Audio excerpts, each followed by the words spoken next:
soon. So, so yeah, yeah, yeah.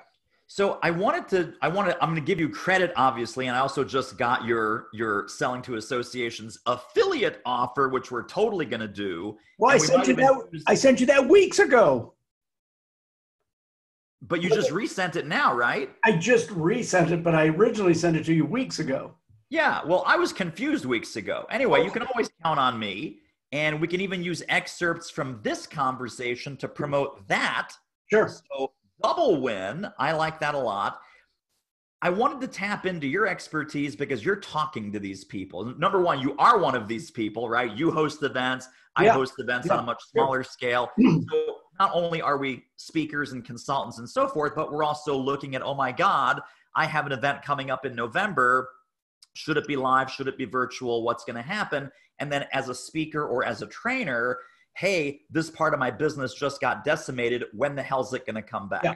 So what do you feel from, I was even thinking about you and us and Key West. Are we doing Key West in December or?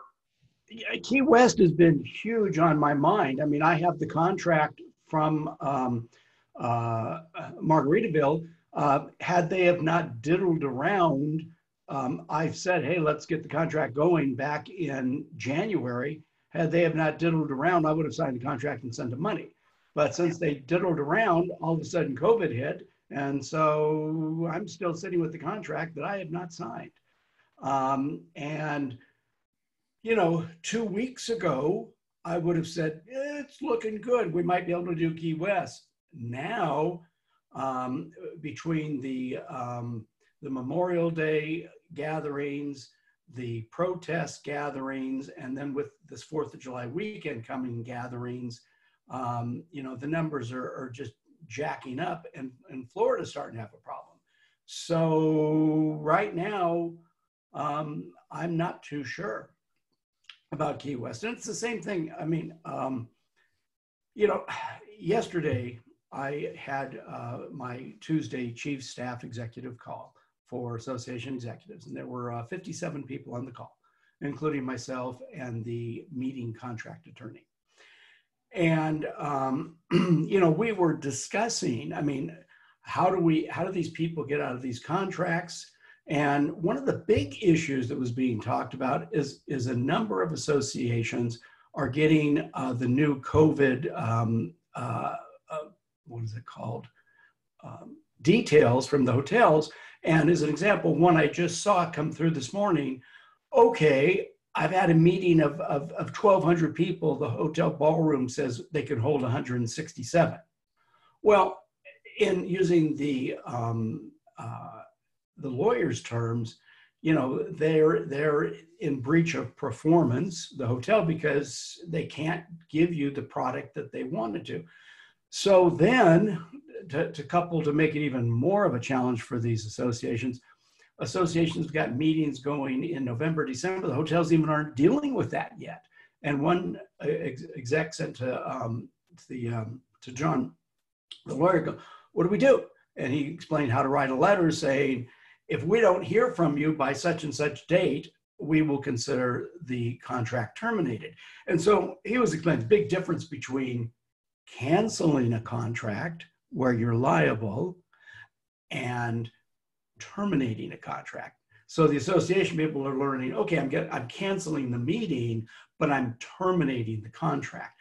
So with that all being said, I think for you and I, there are some people on my call yesterday said they were having 50-person meetings or maybe 100-person meetings. Those are slowly going through, but the bigger meetings, they're going to stay virtual. Almost every group, ASAE, American Society of Associations Executives, they announced a month ago that their September meeting is virtual. IMAX, the big meetings industry meeting, canceled. I keep Google alerts, and I'm getting every day notices about XYZ Association. They didn't cancel their meeting, but they converted it to virtual. I was looking at, this morning, I was looking at the PowerPoint, Bob Gilbert, who's the CEO of Hospitality Sales and Marketing Association International. Okay, now he's going to be on my chief staff executive call next Tuesday.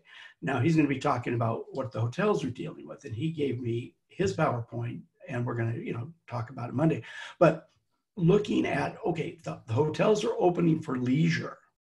They're opening up for small meetings, not too far down the road, but conferences, they're not looking at the hotels being able to open up at best December, January, at best, and more than likely later in 2021. So I think for you and me and all of our good friends that are in the speaking world, we better jump on the eSpeakers certified virtual presenter, get our badge on our website and our NSA profile, and start getting really good with Zoom and understand, like David, before all this hit, most of my things that I was doing, I would just use my computer camera, and I was using my, where'd it go? Right there, my Yeti mic. But I pulled out my Logitech Pro 9000 camera that I hadn't used for a long time because I was lazy. The camera on the computer is good enough, but no, got to up the game completely. I mean, if you look right now, I've got to my left, I've got light coming in, natural light, and to my right, I've got all kinds of lights shooting, bouncing off the ceiling to balance out the light. And, we, and I want to commend you, your backdrop that you're doing now with the white, it looks pretty sharp. I mean, it looks light years above the wood grain bookshelves that we're doing the big curve. You remember that? No, it looks really good. And with the do it marketing and the company stuff, yeah, it looks sharp. You've got a really good backdrop now. And I think that, I'm not trying to jerk you, but, well, maybe I am. But I think a lot of speakers should get smart and look at, okay, there's been a bunch of research out that books in a backdrop make us look more professional. And by promoting your books, I mean, it looks good. It looks very good. I mean, I'm a little bit sloppy. I mean, over here, I've got my books, and over here, I got all my Mickey Mouse crap. But, that's me.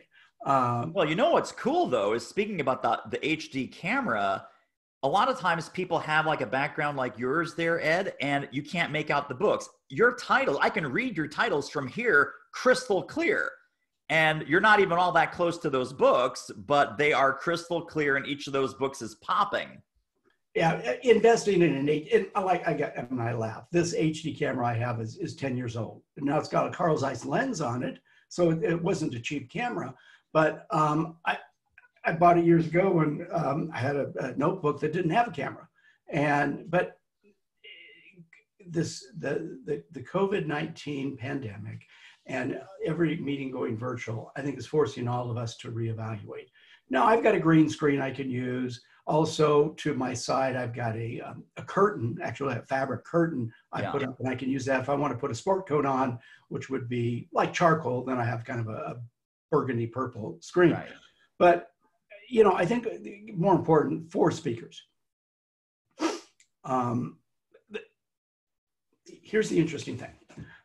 In these meetings from the chief staff executives, they're talking about, okay, we're getting out of our contracts. We're not spending the money for the ballroom. We're not spending the money for the breakout rooms. We're not spending the money for the food and beverage, for the coffee brackets. We're not spending money to take staff, there to this meeting. So they're saving a ton of money. Now, the platforms that the various associations are using are ranging for a 3-day meeting in a cost from about $35,000 to about $100,000. So what that means is the associations are saving a ton of money. Now, a lot of them are cutting the cost of their registration down, some even in half. However, what they're getting is a big jump in attendees. So what does this mean for you and me, the speakers? Hey, they got money. And if they're crying broke, they're just not doing their meeting right. Well, so this is interesting. I'd love to dig more into this topic because I've got clients and I've got friends in the business where they say, oh, I've talked to the association, man, they're hating it. because they've lost so much of the sponsor revenue, the trade show booths, all of this stuff, and they're furloughing people. And to avoid cutting salaries, they're redeploying some of that savings. So they're acknowledging the savings, but they're redeploying the savings so they wouldn't have to cut so much staff. So is it really a zero-sum game, or is that BS? Not completely true. I can tell you a bunch of people that I work with and that I know of. Yes, they've lost a little bit of sponsorship, but most of them have got their sponsors to play ball with them for this time around. And as an example, the Supply Industry Association, which is an international association, Dawn, their executive director, was able to structure things as such that the sponsors, they were like wowed with what she did, and they're going, holy cow, this is awesome. So the executive directors that are on the ball, I don't want to say anything negative, but are on the ball, they're figuring out ways to create a huge amount of value for the sponsors.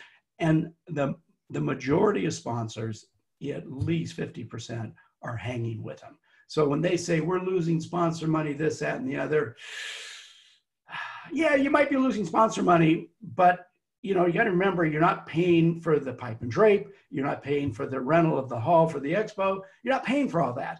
And half the sponsors are still giving you money. They're doing, from everything I'm hearing. Now, again, I mean, I'm only talking to 40, 50 chief staff executives, and there's about 1,000 of them, in the United States. So, I mean, my. But that's 40 or 50 more than I'm talking to. But, so my sampling might not be quite as big.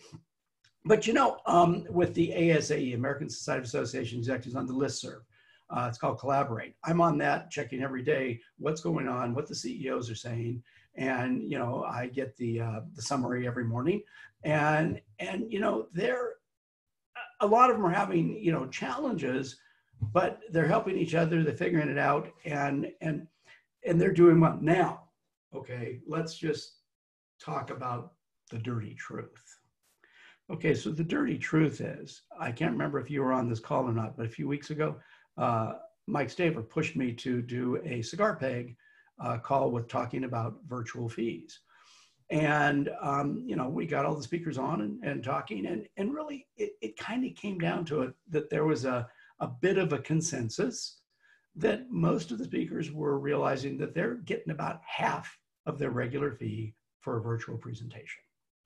Well, that's not great, but it's not terrible because, even though you have to do a little extra work, you got to be in charge of the electronics and this and that and the other and be decent with Zoom, you could give 3 virtual keynotes a day.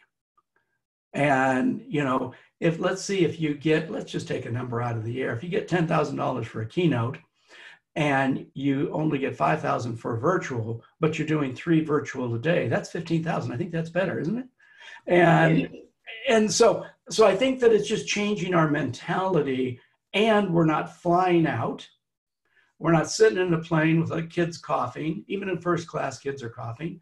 We're not spending a day flying back. So I think for some of us, if we get our head out of the place where the sun don't shine and we start thinking, wait a minute, this could be gold for us. Yeah.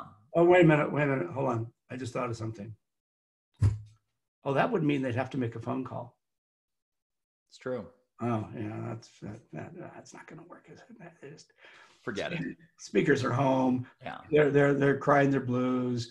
They're whining in their whiskey, and they're not making phone calls. Well, but the ones that are getting business. So I wanted to ask kind of 2 different questions. One is about sort of the overall optimism versus pessimism. Let's start with that. Do you feel that overall optimistic, pessimistic, where are most of these association executives on that spectrum? I think the majority of them are going, well, this is a pretty interesting challenge, and now let's deal with it. And the last 2-3 weeks on these chief staff executive calls, I mean, they're feeling good. they're going, yeah, we got some challenges, but we're dealing with them. And it's like, why were they saying, hey, Ed, yeah, get a lawyer on the, and then next week we got the hotel people. In 2 weeks, we got the venue people. And so they're looking for answers, but they're not crying in their beer. They're going, okay, yeah, we got to change some things. But like some of them are saying, holy cow, by going virtual, one person explained her virtual meeting every year, the International Association, she usually has 400 people. This year, a few weeks ago, she had to, in 3 or 4 weeks, 6 weeks, in 6 weeks, she had to change it to virtual. She went from under 400 attendees to almost 1,200 attendees.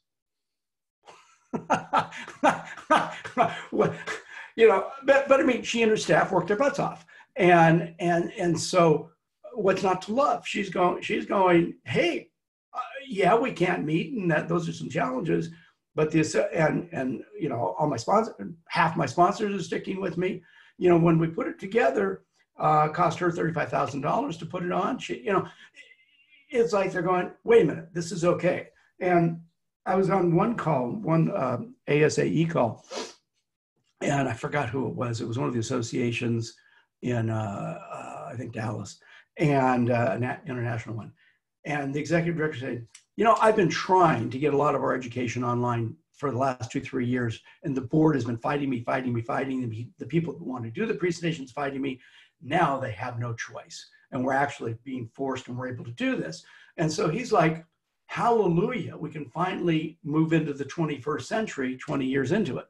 And so I think that, I mean, there's probably a few association executives out there that are upper age baby boomers that were, hoping, oh my God, can't we just get through a couple more years so I can retire? I think those people that don't want to stretch themselves are kind of whining, but X-Gen and the younger baby boomers and even some of the older millennials going, hey, let's rock and roll. It's just different. It's kind of a new fun challenge. Yeah.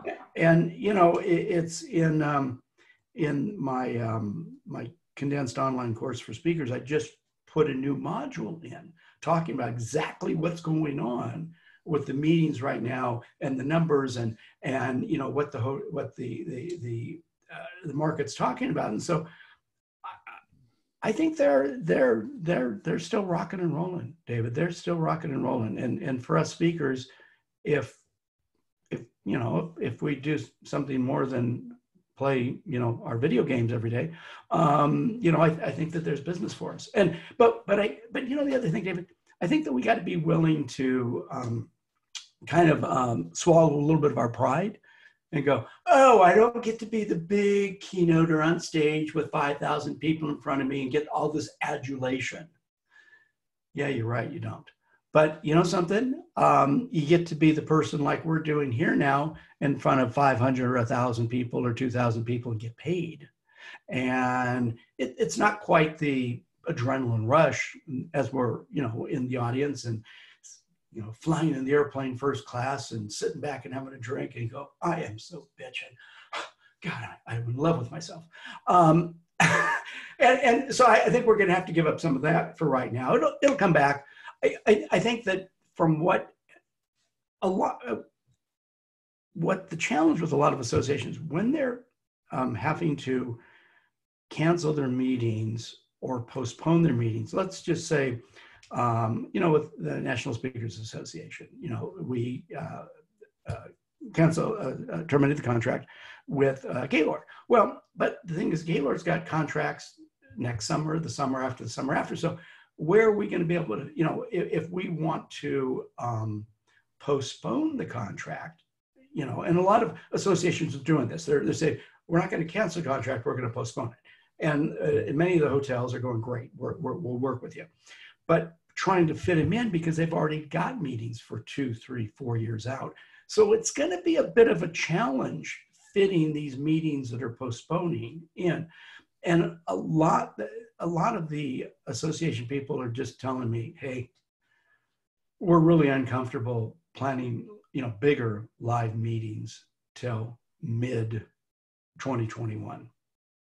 So at least 12 months until some sort of new normal starts to emerge with in person. They're looking at that because okay, so we're recording this the first day of July, and infection numbers are skyrocketing in still a number of the states.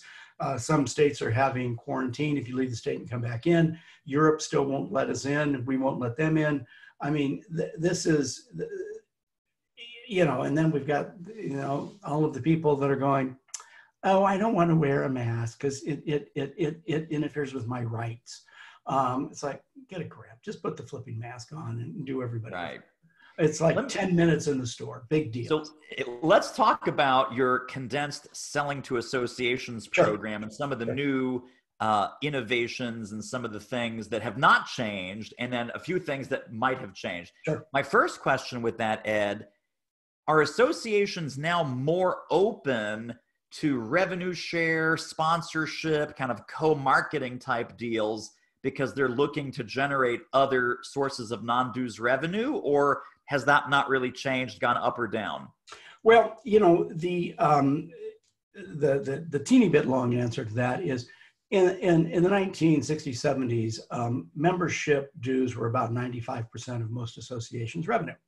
Non-dues revenue were about 5%.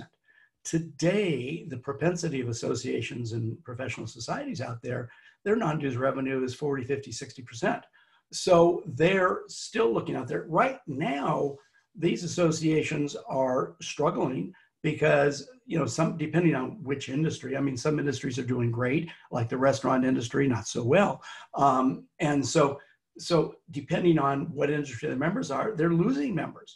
And so now they're losing some of their membership dues, so they're going to desperately need to boost their non-dues revenue. So if a speaker's got some, awesome package that can help them, they're probably going to listen. Now, the thing is that speakers have got to understand that there's when associations get revenue, even if it's non-dues revenue, if it's within their program, they don't have to pay UBIT, which is unrelated business tax.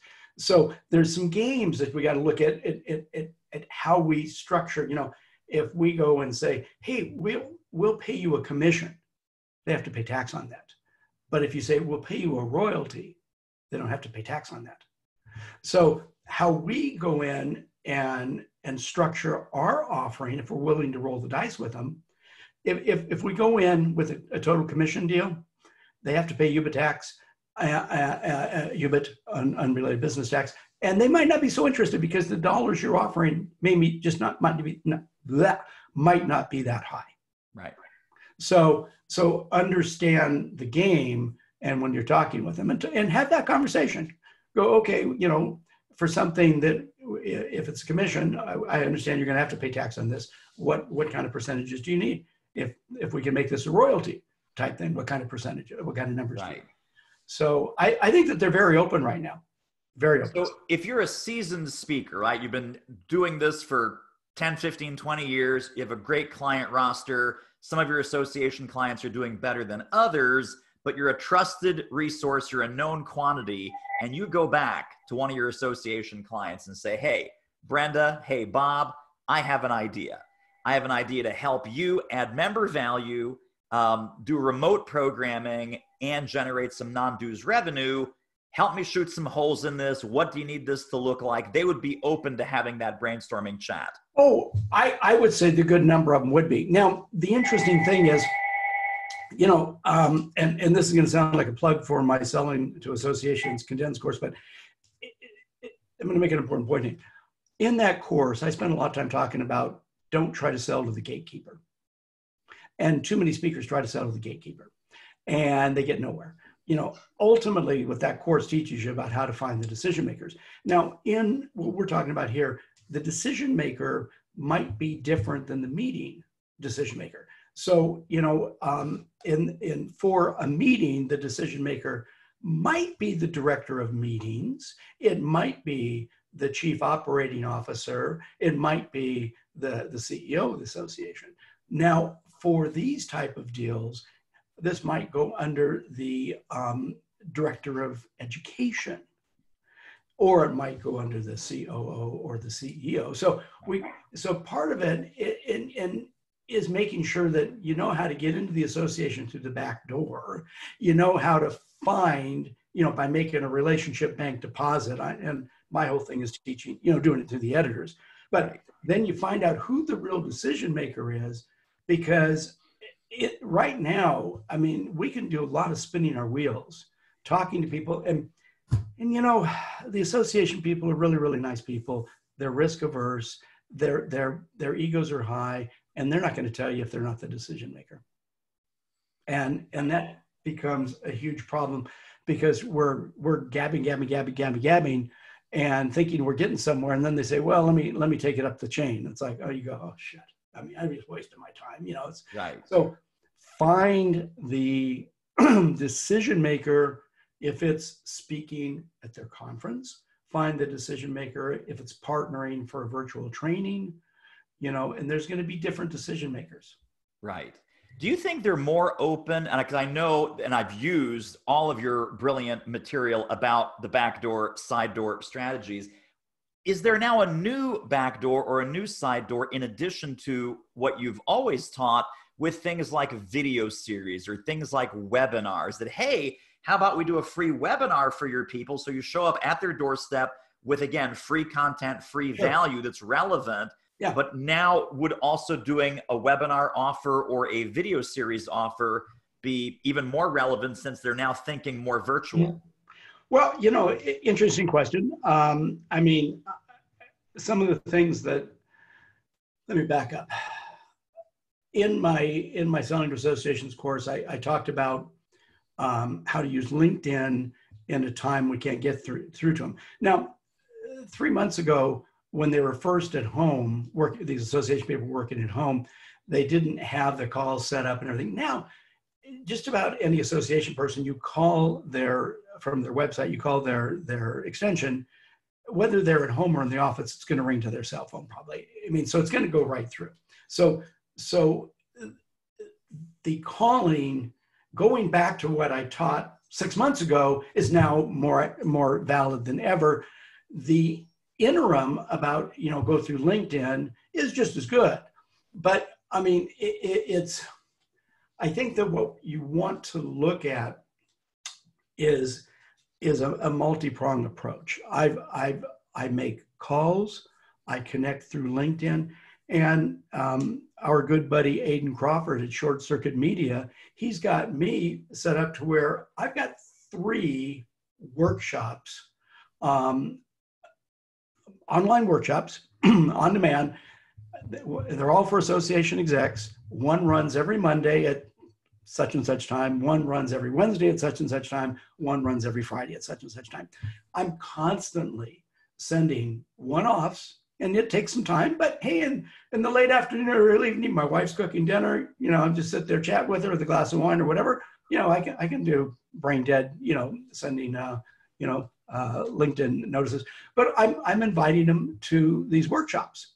And these are evergreen, automated. They just run. Yeah, it's a beautiful thing, because so you're doing organic. This is brilliant. You're doing organic outreach to hand-selected prospects, saying, "Hey, Bob, I'm doing a webinar tomorrow." Right? Let's say it's the Friday webinar. Here you are Thursday night. Sure. Doing a webinar tomorrow at 3:00 Pacific.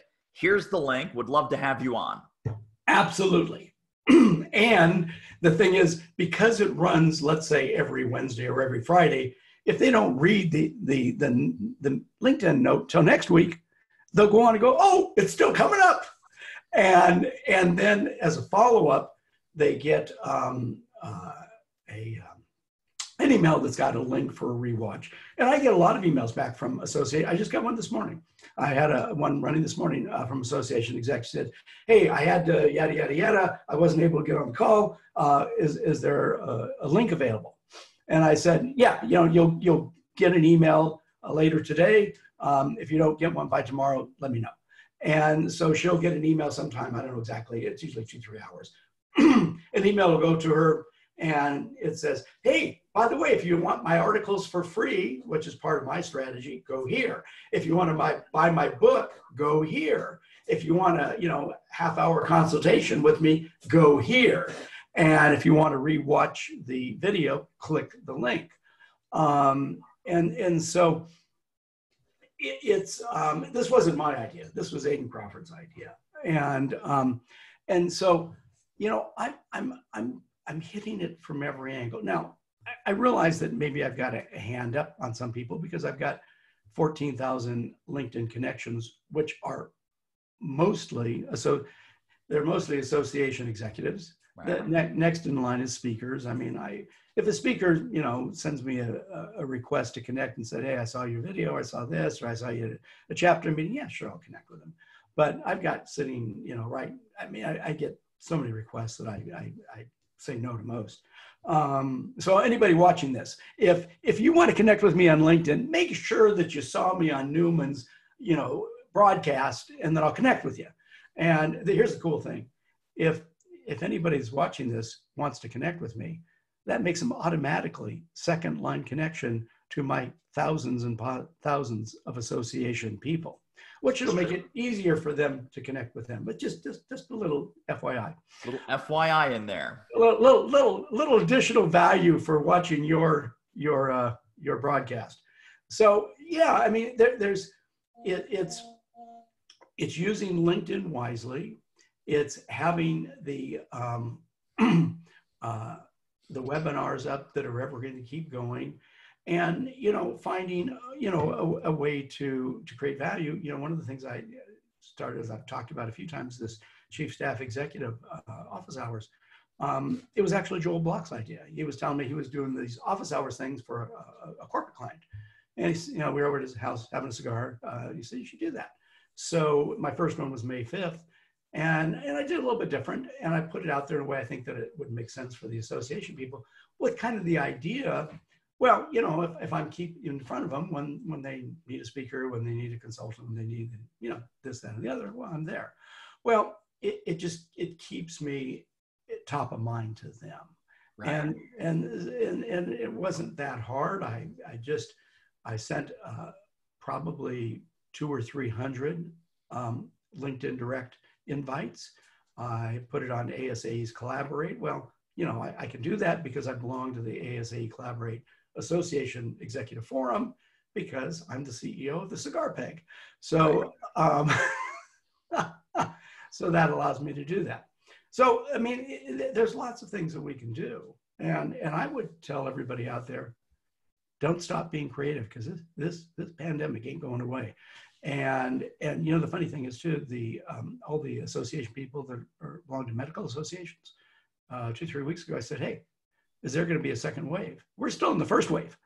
And I said, is there going to be a second wave? And they said, absolutely. Every one of the medical association. So we're still in the first wave, and we're starting July. Okay, so from January to July, still in the first wave. Who knows when the second wave is going to come?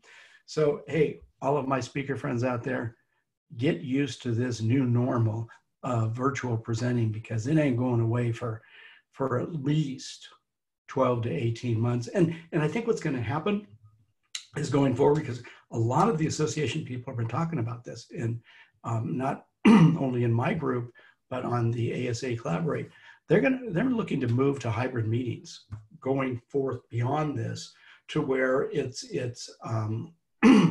it's going to be something like what NSA is doing with influence, and a little bit breakouts before, breakout afterwards, and then maybe a less hurried schedule during the live event. So they're going to be, a lot of associations going to be moving to that, because now that they've had the taste of what they can do virtually and how people will participate virtually, they're not going to let go of it. Yeah. So people that might be listening in and saying, well, I'm just going to wait till this blows over. My keynote business is going to come back. My association speaking business is going to come back. It's really never going to come back the same way. That's what that's what your ear to the ground, and that's what all your conversations are, is we're never going back to what it was in January 2020. Well, let's say January 2025, 2026, 2027, somewhere in that range. I think that we'll have gone through the wave or come up with there's no guarantee we'll get a something to punch in our arm as far as vaccine. Thank you. I couldn't come up with that word. It's like, duh. And either there's going to be a vaccine, there's going to be herd immunity. Enough people have had it, but I don't expect it for 3 or 4, 5 years to be what we were used to in 2019. Wow. How about that? 2019, us speakers, we were kicking ass. We were taking no prisoners. We were just having a great old time. The world was wonderful. And I think there's still plenty of business for us. I really do. I think there is, but it's different. And I think the hardest thing for a lot of us, because the old joke of why does a conference room have a double door? And the answer is so a speaker can get their ego in. I think I think that we have to put our egos aside, and we have to go, hey, how can I create value for an association meeting, virtual or hybrid, and still get paid a reasonable amount of money? There's always going to be outliers. Somebody's going to say, oh yeah, but so-and-so said they're still getting $20,000 a keynote, 20 times a week. Yeah, well, maybe, but probably not. So I'm sure there's an outlier here or there, but the reality is that this thing is going to, I got to tell you, in March, when I postponed my Selling to Associations intensive in Las Vegas. And I figured, okay, guys, let's set it up for June. Oh, it'll be all done. Oh my God, how mistaken I was. Getting into mid-June to go, hey guys, no, we don't want to go to Las Vegas. And so the reality is this thing has taken and will take, from everything I'm getting from the medical people, so much longer than we anticipated. So let's buckle in for the long ride. Let's figure out, how to use our new microphones and our cameras and our lights and our green screens and all that kind of stuff. Yeah. And let's say to these associations, hey, how can I help your meeting? What do you need? And well, we need this, we need that. I've got one coming up. Oh, when is it? The end of the month. I'm going to be virtually speaking for plumbing. So it's all the state executive directors of all the plumbing associations. I get to speak to all the august groups. And so, but it's virtual. And they've got a 2-day meeting. I'm going to be the closing general session speaker, but it's virtual. And I'm not making as much as I usually do. I'll admit it to God and everybody. So, but if you want to have revenue, you better figure out how to make a difference for these people. Right. And shift into virtual, shift into remote, be more flexible and agile in your delivery modes, or maybe even have other sorts of sponsorship, partnership, work with the association as your marketing partner in some cases, not just show up at the big meeting, but also help them with some of these other things, Ed, that you were talking about.